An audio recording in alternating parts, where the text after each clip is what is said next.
Sorry, folks, I'm running a little bit late. I was just finishing up compiling the result of our 2021 Managed Comics survey. Basically, what I did is I sent out a survey to all of our Managed Comics users, and I got about three-quarters of them responded. Took probably three or four kind of personal requests to get responses, but I got really good responses, and I really appreciate people taking the time to do that. So rather than chat interminably, I'm going to jump right into the results. So you are seeing the Managed Comics 2021 survey results. First of all, I just want to thank everyone who took the time to complete our survey results. Feedback is obviously incredibly important to us as we continue to develop Managed Comics. And right now, we're going through a period of massive growth.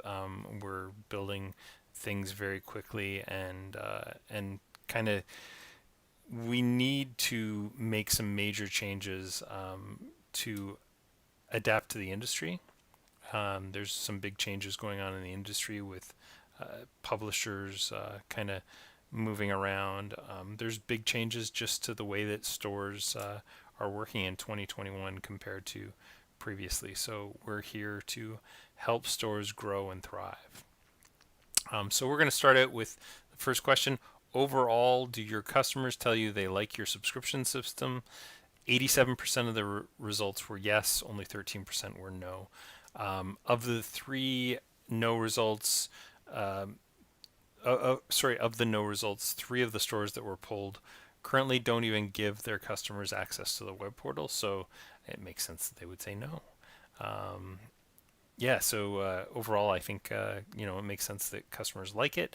It's relatively simple, and there are some things we know that we can do to make it better going forward. So let's take a look at how it is as a store manager. So as a store manager, is Managed Comics easy to use? And 28% of the respondents said it's super easy, 44% said it's pretty easy, and 28% said it was neutral. So overall, fairly positive, but we know we can do better.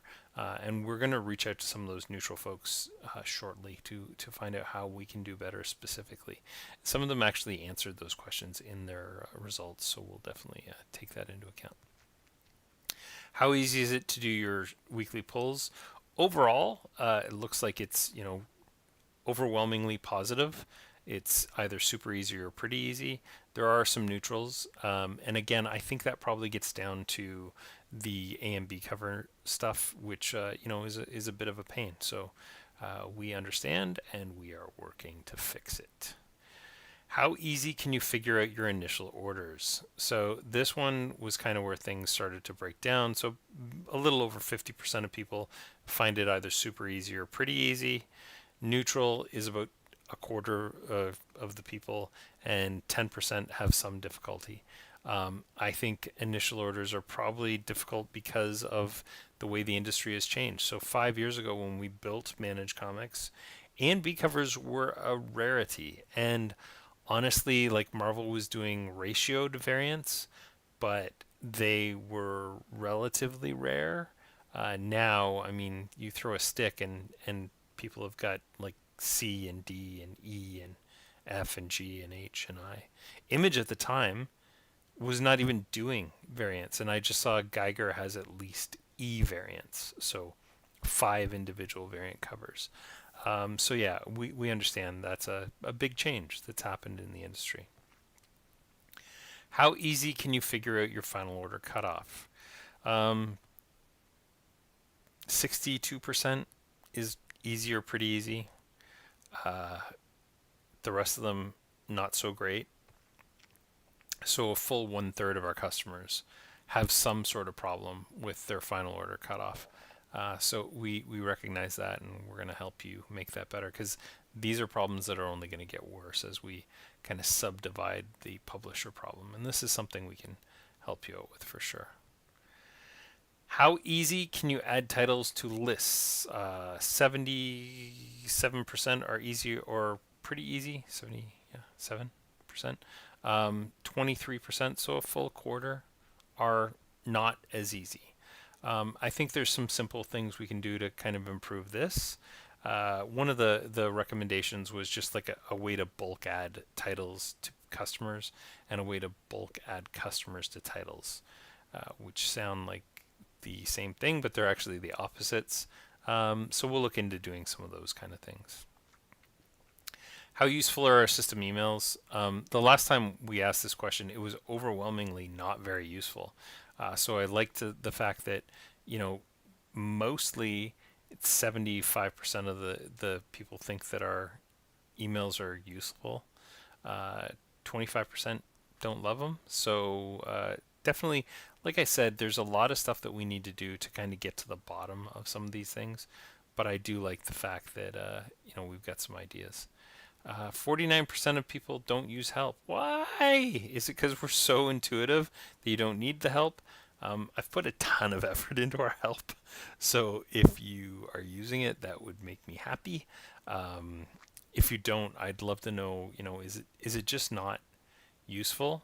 Is it not specific? Somebody said that the images on the help don't reflect the screens, and other than the logo being my example shop, I don't really see that. So I'll have to go through a little deeper and see what I'm missing. But yeah, we try and update it with current stuff now. Some navigation might look a little older on some of the things, but I mean, by and large, all the screens should look relatively the same. Do you use our extra features? So 23% of you who are watching Thoughtstream right now, thank you. To the 77% of you who aren't, we're waiting for you. Yeah, 44% of people don't even know that our blog or our weekly live stream exists. So I got some work to do.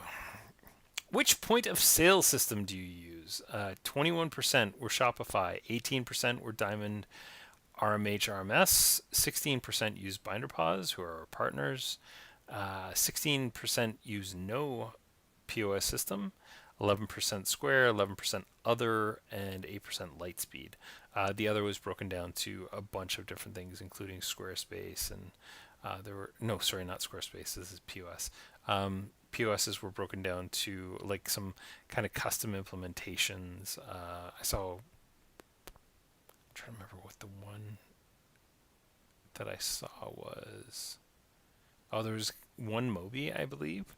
Yeah, so it's interesting. Overall, 37% of our customer base uses Shopify Binder POS. So our upcoming Shopify integration, I think, will really, really benefit those folks. Which e-commerce systems do you use? So 33% are using Shopify. I think during the pandemic, we saw a massive increase in Shopify as a platform. 15% BinderPause, which is powered by Shopify. So together, that's 48% of the market is accounted there. 15% none, no e-commerce whatsoever. Whoa! And then I've got 10% none. So one of those is a lie. I'm gonna have to check and see which one. 13% were WooCommerce. You know what? I screwed up here. I'm pretty sure that should have been 10% other, and that was just a repeat. 30, 66, 76, 86, 89. Oh no, there's 11% missing. Okay, well, there you go. Sometimes I make mistakes. Did you have e-commerce before 2020? 46% were no, 54% were yes. That's really interesting. I've been kind of on a crusade for e-commerce for the better part of 10 years.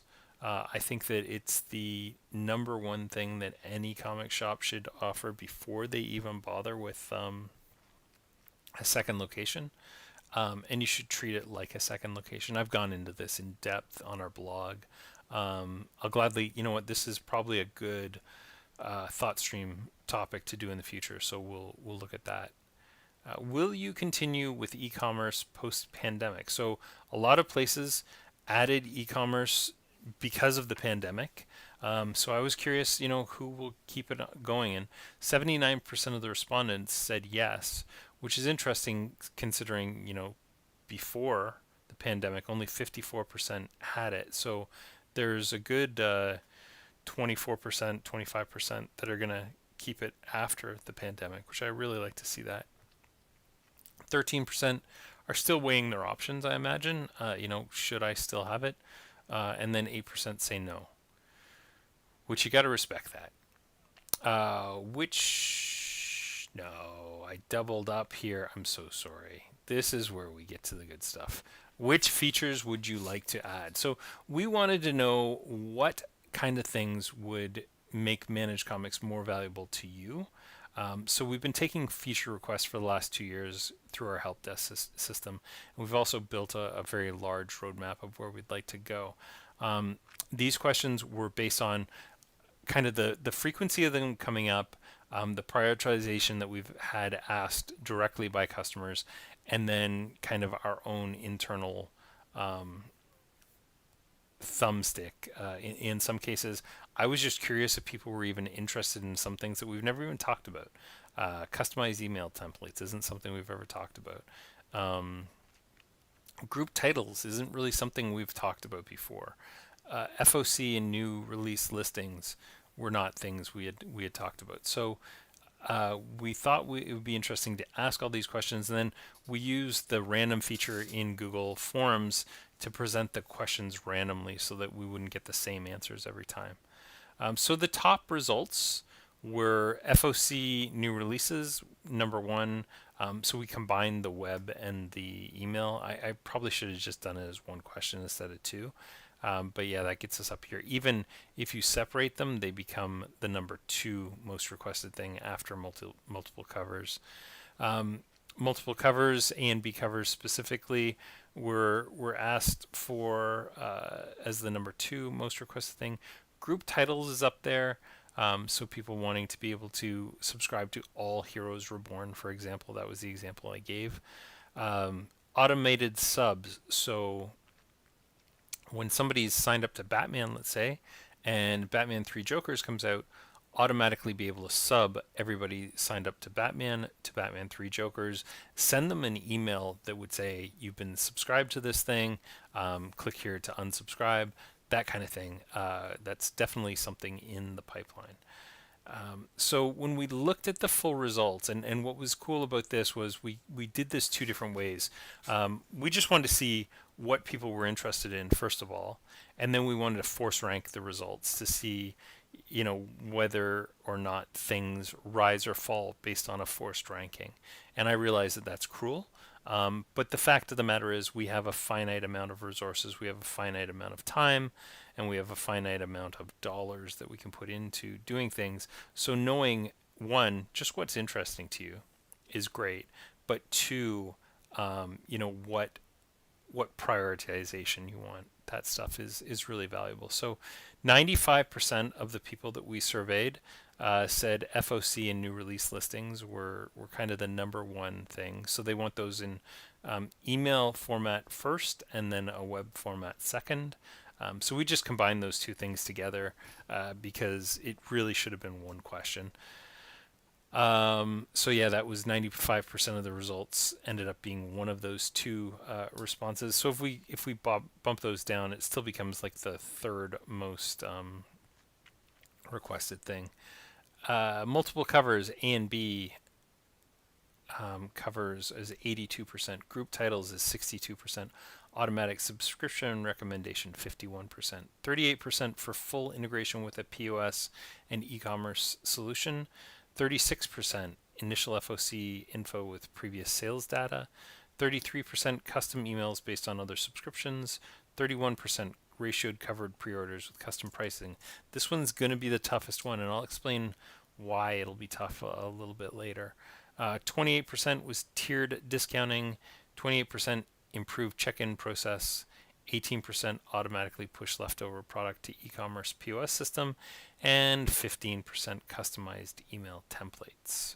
So then we force rank those things. So what we said is, please choose your number 1 choice, your number 2 choice, and your number 3 choice. And then we applied some scoring to this. So number 1's, I think, got 3 points, number 2 got 2 points, and number 3's got 1 point in order for us to figure out which things had the most priority. So it really lets us focus on what's really important to people, what we should focus our development on, and what really needs improvement. So, I mean, not surprisingly, the top ranked features were multiple covers, group titles, POS integration, and e-commerce integration. When we really kind of split that down, uh,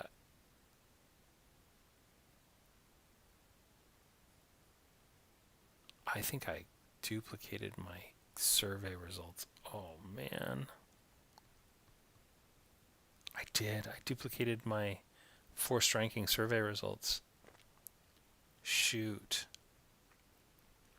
Because when we broke this one down, it actually came out that multiple covers was way higher.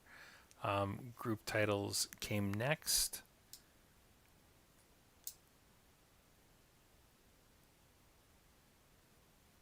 Yeah, so sorry about this. I'm gonna have to. I'll correct this and I'll include it in the comments below.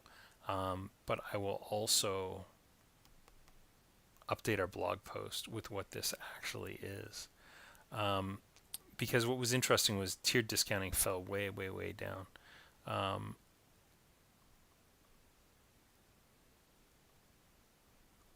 and integration with POS and e-commerce was higher. Huh.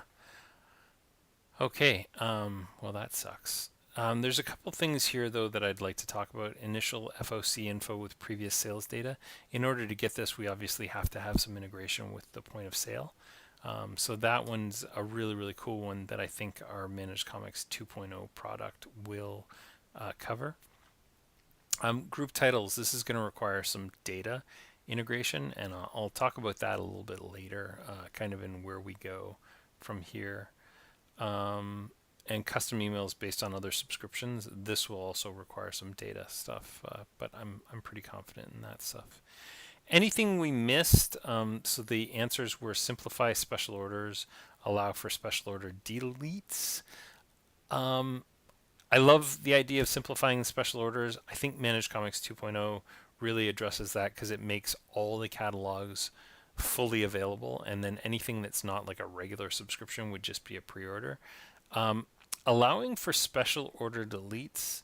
So we originally did, and we removed that because once you have committed to an order, once you have ordered something special for somebody, if they just kind of quietly, silently delete it, you're stuck with a product. So it was actually requested in the beginning that we don't allow customers to special order, delete special orders.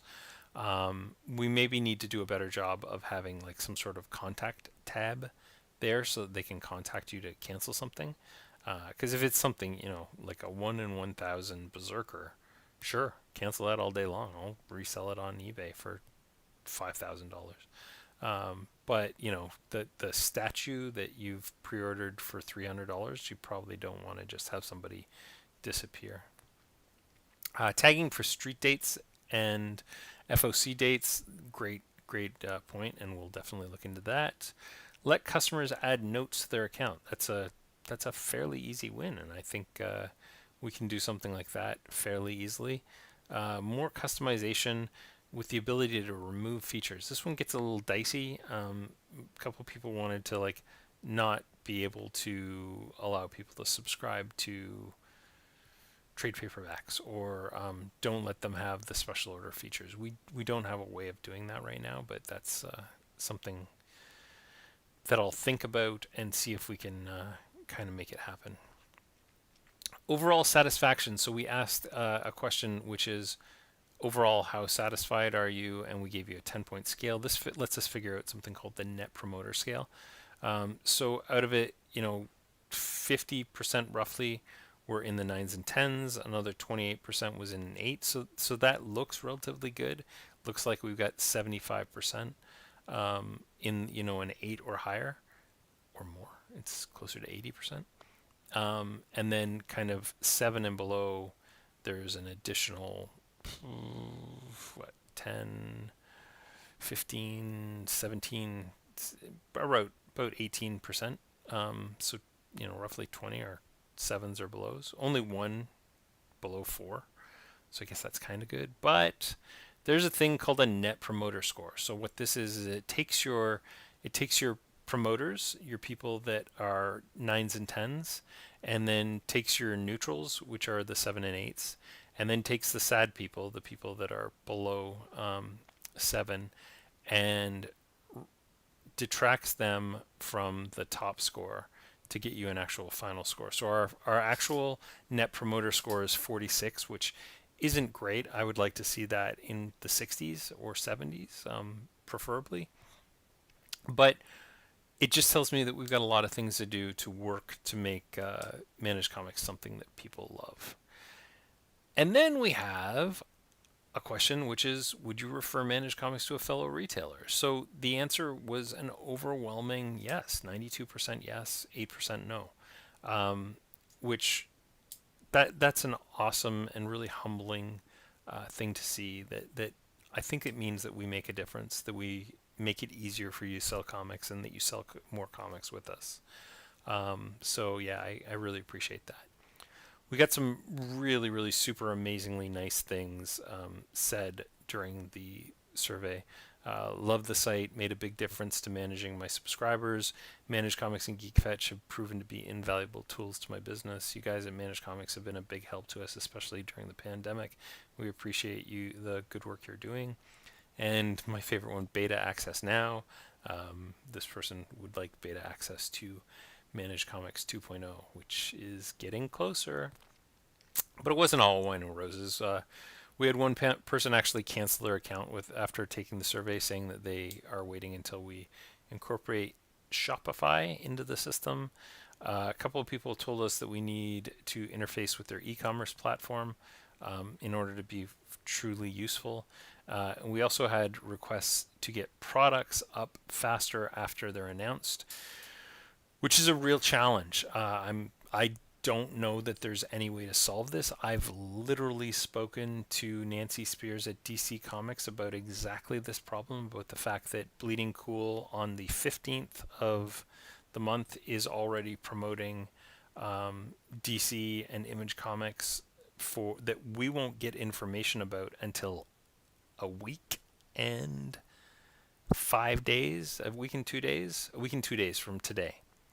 So we won't get information about any of that stuff until the Friday before previews goes on sale.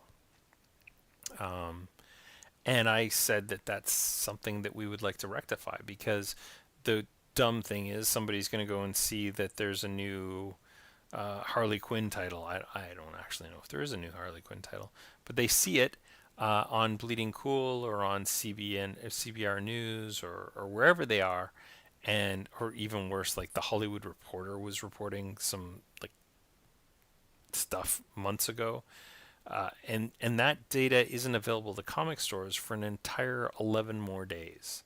And so you've got people asking if they can sign up for the new hot title, and we can't sign them up. And then by the time that the solicitations actually go out, at that point they're already starting to tease the next month's solicitation. So yeah, it's a really tough problem and not an easy one to solve. So where are we going to go from here? Well, Managed Comics 2.0 is our big upcoming release, and it's going to include FOCs by date and new releases by date. So that'll be something that will be integrated into it. A and B covers, which are unratioed, will be integrated. We will not be doing ratioed covers off the hop, just because there's a lot of kind of back end logic that we have to build into it, and also like there's going to have to be default logic and then overriding logic. So by default, we'll set something, because honestly, 95% of the stores that we sign up never go into the settings to change any setting stuff. So we'll have to have some kind of default logic, which is, in our onboarding questionnaire, how would you like to set up your variant covers? Do you want to offer variant covers you don't qualify for? Would you like to offer them at a premium, etc., etc.? So we'll have to ask those questions and then set that up. We will be fully integrating Managed Comics into Shopify and Binder POS. We'll also be creating every single product that will be in your store at the end of your pulls process, which will include all the tags and all that kind of information that you'll need. Yeah, I'm pretty excited about the future of managed comics here. Where do we go with data? So data is a whole other topic that we are constantly thinking about and always trying to figure how we can do data better. We created an entire repository of data at the beginning of the pandemic, back in March of last year, called GeekFetch, which the entire purpose of it was so that we could streamline the data that was out there. When Lunar came along, we had to very quickly figure out a way to get data into our own system from multiple different vendors. So we built this thing, and the good news is that it is flexible enough for us to handle new vendors. And now we've started kind of massaging the data to be able to get different things. So up first will be figuring out how to group titles based on like different criteria. Then we're going to work on ratio information. So a lot of that information is actually in the files that we currently have. It's just presented terribly. So we have to kind of normalize that data and say that this is a 1-for-1 ratio, this is a 1-in-10, this is a 1-in-25, etc., etc. We are constantly improving the data that's in our system, and we are crowdsourcing a lot of it, which means we have an entire interface where retailers can get in and improve the information that's in there. We'll open that up to publishers and other folks, and then we, as in Managed Comics, and specifically me most of the time, eyeball every piece of information that's in there that has been added from somebody else, and we tweak it and make it better. The more data we get, the better tools we'll have. And so we are working with a couple different groups to try and improve the data that we have. And ideally, I would love to work with industry partners as well, be they Diamond or Lunar or Penguin Random House or DC directly, Marvel directly, Bad Idea directly. Let's get your data into a system where we can transform that data out into any other system that needs it. So if Moby needs data, we have ways of getting data out from Moby. If Managed Comics needs the data, I have ways of getting the data out from Managed Comics. So yeah, that's kind of our long-term goal with GeekFetch. Is it's bigger than just my data needs. It's really addressing the industry's data needs. If any of this stuff sounds cool and you'd like to talk more about it, if you'd like to book a meeting about Managed Comics, if you're a current store who is using Managed Comics that wants to talk to me, or you want to just yell at me for 20 minutes, or you'd like to say nice things to me for 10 minutes, whatever it is, please book a meeting with me. Just managedcomics.com/meeting. Super easy to do. It'll show you my calendar with all my availability, and it will be me talking to you, not some minion, not a call center person. It's me. I handle all this stuff, and I will continue to handle it until I no longer can, which will be a long, long time from now. A couple of people have asked about kind of the viability of Managed Comics as a whole, and what our long-term plans are. And I'm going to go back to webcam mode so I can talk to you directly. So what are our long-term plans with Managed Comics? Well, this is something I've been working on since, in one way or another, since 2005. So it's something that means a lot to me. I do have other people that work with me on it. So Craig, my partner, does some marketing stuff for me. Vince books calls with stores. Taras and his team at the Code Elves do all the coding. I kind of come up with ideas, and I take feedback from people. The reason that you usually hear from me is because I'm the one that kind of knows the product better than anybody else. So I'm the kind of the through line through all of it. But I anticipate us growing as we get more stores, as we are working more with our partners like BinderPaws. definitely there'll be a need for us to hire more people, and I have no problem with doing that. I We are fully bootstrapped, which means that we have never taken outside funding, and we don't plan on taking outside funding. So anything that we do has to be paid for by the stuff that we do. So it's a pretty simple, ratio that in order to hire a new person, I have to have enough money plus 10% of their salary in order to pay them and pay all the taxes and pay for equipment and stuff like that. Managed Comics itself, like in terms of data needs and stuff like that, you know, it's not terribly expensive to run the servers and stuff like that. But it is definitely a cost. I mean, I wouldn't want to be shelling out a few hundred or $1,000 a month to run that if I wasn't making some money from it. So, we're scaling up slowly but surely. We've gone from, God, just 2 years ago, we had like 20 customers to today. This morning when I looked, we had 81 customers using Managed Comics. We have over 11,000 end users that buy comics through Managed Comics, or subscribed to one or more comics through Managed Comics. So I think that's pretty cool, and it makes me happy that that's where we are right now, and that we're continuing to grow. So I think that will do it for the Managed Comics Thoughtstream for April 15th, 2021. Again, I apologize for that one slide that was just a nightmare. I guess I transcribed or copied or did something stupid. So I'll get that up, and I'll put that on our blog shortly. So that's it for this week. Thanks so much, and tune in next week when we will be talking about... I don't even remember what next week's topic is. Let me just look that up for you. Oh, it's a good one too. I'm really excited about next week's topic. 6 is the Managed Comics 2021 webinar. So next week we're going to talk the past, present, and future of comics. So we're going to do a little webinar. It's probably time for me to update my webinar file that's on the website. So I'll do a 20-minute walkthrough of Managed Comics, and then at the end of that we'll look at some of the future stuff. I'm hoping, if I can convince Charas and the boys, that maybe we'll have a little bit of a preview of the upcoming Managed Comics 2.0 that we can look at.